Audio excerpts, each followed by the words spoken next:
ফরিদপুর জেলা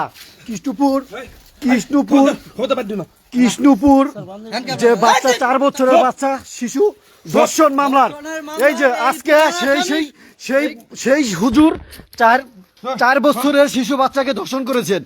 দেখেন সেই আবার সেই মসজিদের ভিতরে তিনি এখন অবস্থান করতেছেন।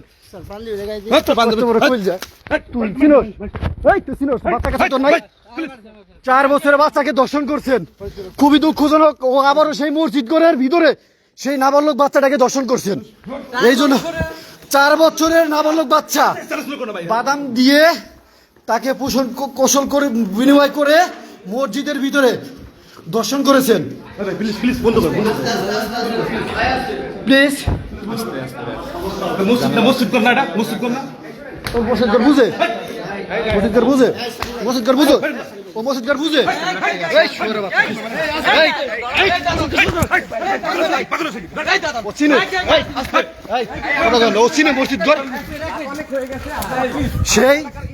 সেই 40 বছরের বয়স হয়ে 4 বছরের বাচ্চাকে ধর্ষণ করেছেন। দেখেন প্রিয় বন্ধুরা, আমরা ইতিমধ্যে আমরা রাত্রে সেই সারাদিন সকাল 10টায় অভিযান চালিয়ে এই